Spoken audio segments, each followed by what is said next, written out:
Hey, what's good everybody? The date's May 4th. It's like 6 p.m. Taking a ride to my home community. It's called Show Lake. It's two bands. I'm from both sides, both bands. Band 39 and Band 40. Band 39 is on the mainland. Band 40 is on an island, a man-made island. So that's where I'm going to. I'm gonna do, I gotta run a couple errands, drop off a couple of things for my little bro Maynard, who you probably haven't seen in a while. I have a barbecue in the back that I gotta throw out at the garbage dump. Hopefully see some bears. Usually there's bears at that dump. And also I'm gonna go to the island and pay my respects.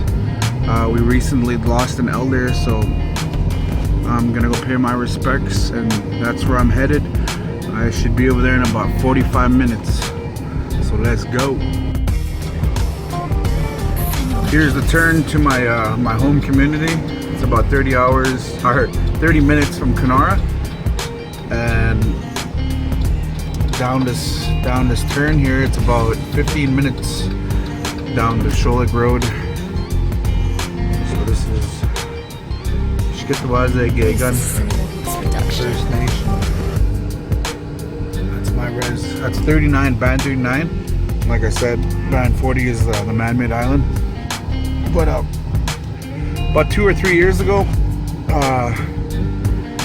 there was these, I don't know, more flash mob round dances happening right across the country and the US. So everybody was having their round dances and whatnot. We decided to shut down the highway here because this is the only way to get through our territory, like through northwestern Ontario. Highway 17 is the main highway, so we shut it down for a few hours. We had our round dance out there, and it was cold. It had to have been like minus 40. It was freezing, but there was a lot of people. Both communities got together and we made some noise and let the world know that we were here too, along with everywhere else. Like we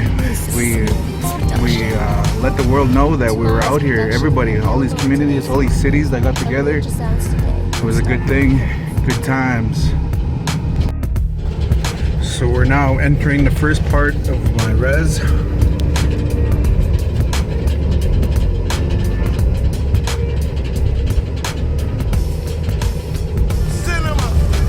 I went from pavement to gravel. I'm at the garbage dump here now on the res. About to dump out this barbecue, and maybe we'll see some bears. If we do see bears, they're gonna be really skinny right now. Usually this time of the year they're skinny, but by the fall they're fat and humongous. And these bears, I don't know, they don't really bother anybody. They just come here to eat. Oh, there's a squirrel. Achitama. Look at that boat. You know you're balling if you got that kind of boat. Imagine the kind of boat they got now. Yeah, just chilling at the dump, looking for his cheat meal. That's a small bear. Probably waiting for me to leave so they can go see what I got rid of. So I'm out of here. Oh, there's two of them. Two babies, or not babies, but they're pretty small.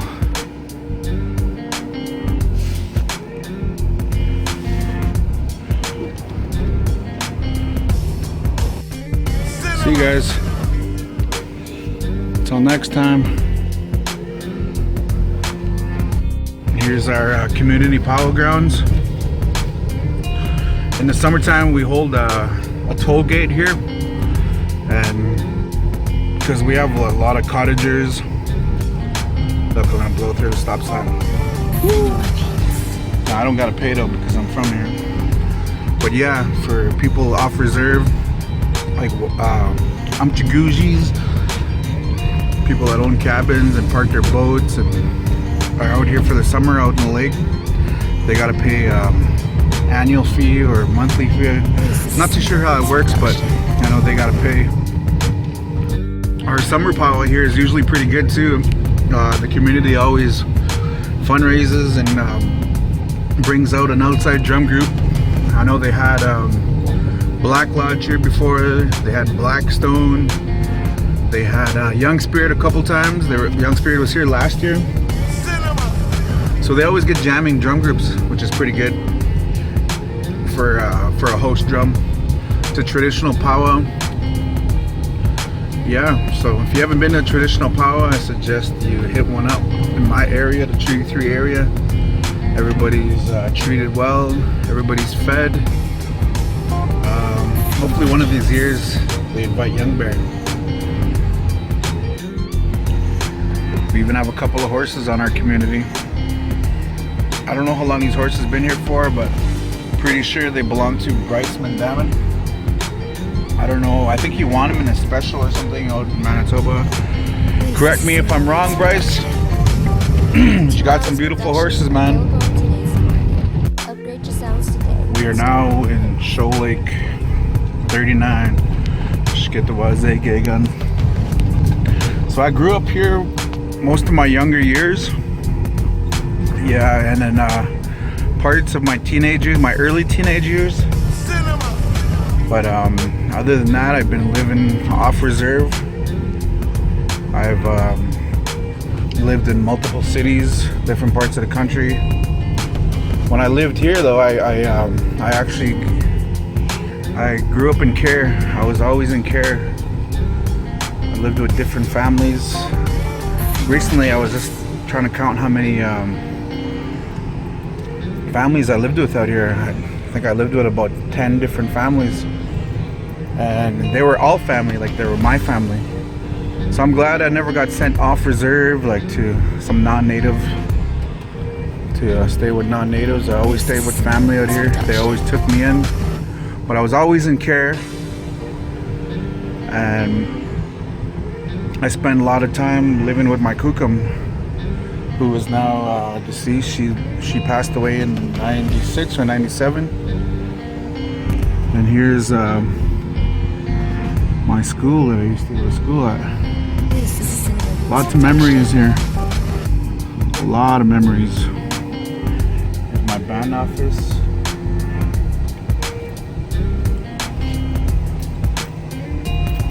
So yeah, it's the band office. And there's the school I went to. I'll share a memory from when I used to go to school here. Every year they take school trips. They take field trips, like somewhere far, Edmonton, Toronto. Well, one year, I knew in advance that we were gonna go to Orlando, to Disneyland, Disney World. So I was all hyped, excited. Would have been, I was like, you know, I dreamt of going there all the time. And then somebody said that I was gonna run away when I got over there. I was just a kid, man. I must have been like, I don't know, 8, 9, something like that. So one day, the principal pulled me into the office and told me that I wasn't going. And this was like 2-3 days before the trip. I was all excited. My kukum saved up some money for me to go. And she didn't, you know, she wasn't working. She was on a pension. She was old. But yeah, I didn't get to go.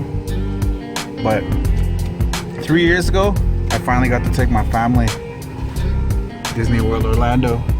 But this is where I grew up, right behind here, or right exactly where this house is. That's where my kukum's house was. Even back there, it used to be back there in her older house. This is memory lane for me. I think I showed you guys this before. Here's my other kukum, Patispa. My auntie Christine down there. All my grandmothers are they all passed away. They all left. All my grandfathers. I don't have any grandfathers. All I have left is aunties, uncles, and cousins. And my mother too. She passed away. I have a dad, and I have this is where my uncle Muffet lived. He recently passed away too. Yeah, so I'm just about to drop off some stuff to my brother Maynard here. I'm almost at his place. Look, there's Maynard's tags. Just kidding, bro. But I'm about to drop off his drumstick. And I got that Iron Horse CD for him. Check out these bad boys. And this bad boy. What's up, Roach?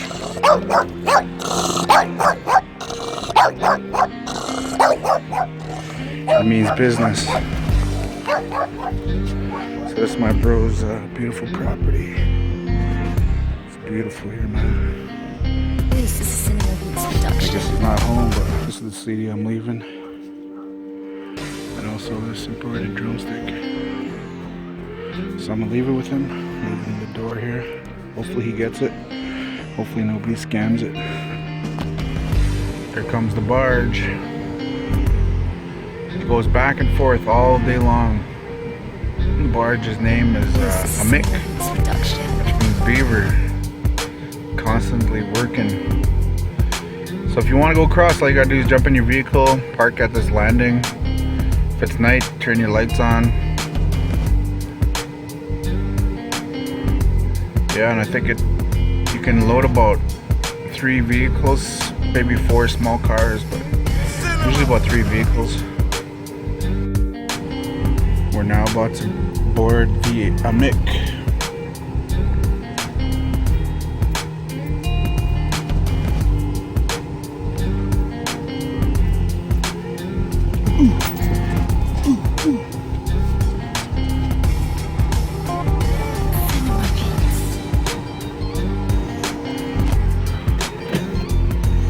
Yeah, so we're on board. So we're leaving Band 39 and we're heading to the island. This is Cinema's production.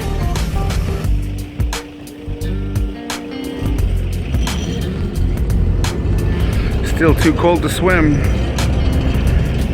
Otherwise you'd see a bunch of kids swimming.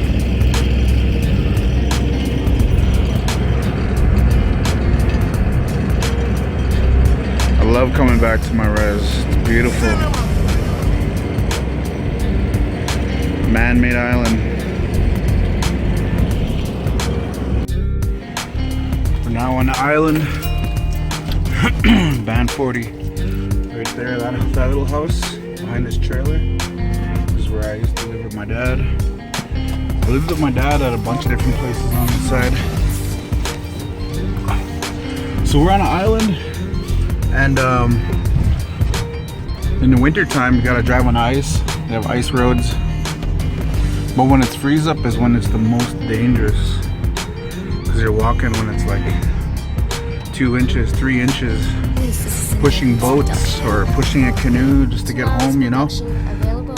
Putting all your groceries inside of a boat. It's pretty intense. A lot of people fall through every year, almost every year. Some people pass away from the lake, drown in the winter time. I've lost relatives. Even my grandfather, he fell through a lot of times just trying to get home. My grandfather, and the road's bumpy right now. But yeah, and he lost fingers, he lost toes because they froze off. So cold. So it's pretty dangerous out here. But now we have they're working on a all-access road, and that's in the works right now. It's a big project. A lot of you are probably wondering why this is a man-made island. I know there's videos on YouTube right now that there's an interview with my dad on there, and he explains what happened with what the government did. But the city of Winnipeg gets their water from my reserve and I'll share that video, and I'll let you, yeah, you can see it for yourself.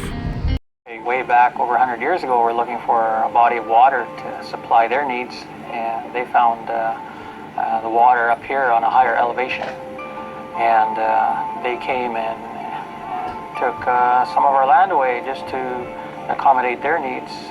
Of course, this is an old map. This is dated 1881. This is where we had our village. We had a grave site there. They came and expropriated a big chunk. Oh, I think it was about 3,000, I can't remember, acres or something like that. But a huge chunk of our land from here all the way this way. In fact, they built a rail line, and they built an aqueduct to have access to our water. And also a chunk of land this way here, so that they could build a dike and a channel through here, a canal through here. The building of this man-made channel forced Shoal Lake residents to relocate, and it effectively cut them off from the mainland. The pipe is exactly on the spot where my ancestors are buried. So they dug up my ancestors, they dug up everything and removed them so that they could put this pipe, this hose, to feed the city of Winnipeg water. The 137-kilometer-long aqueduct that carries Shoal Lake water to Winnipeg was completed in 1919. Diversions of neighboring lakes into Shoal Lake to increase its flow would, over time, affect the water's quality, making it necessary that it be treated. Boil the water before you can use it, before you can drink it. I just drove by the water truck. It's nobody, like, we can't drink the water on this side. The water, we don't have no water treatment plant, so everybody drinks bottled water. So they get them in the big bottles, you know, those big jugs. Every house, I think they get at least 2 jugs per house. It's been like that for, I'd say, 20 years maybe. So a lot of these youth know nothing but bottled water. Grew up with boil water advisories because we don't have fresh drinking water. Our water has been polluted. The struggle's real. So now I'm about to go pay my respects. I'm not gonna record any of this part, but I'll continue when I leave. When I'm heading home. So see you shortly.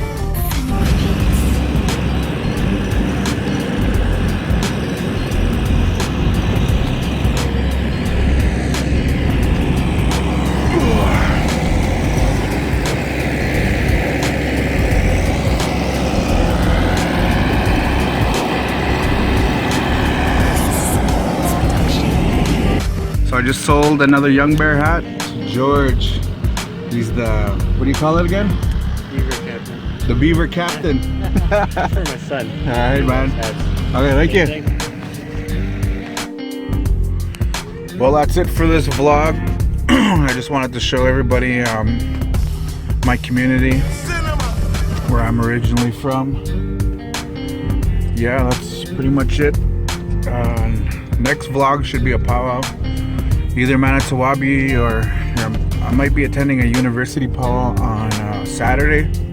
Maybe I'll vlog that. I gotta go to Winnipeg and pick up some drumstick material, leather, all that stuff. And I gotta stop at that powwow and deliver a set of sticks. And yeah, maybe I'll vlog that day. We'll see. But today was just to show you guys where I'm from, my community. Like I said, nothing too crazy, you know. But time to head home. I gotta work on some drumsticks. Time to relax, kick back, enjoy the last of my days off. I had 13 days off, and I go back to work on Monday now, so more than done half of my days off, which was well needed. But I'm out of here, so until next time, I'm gone.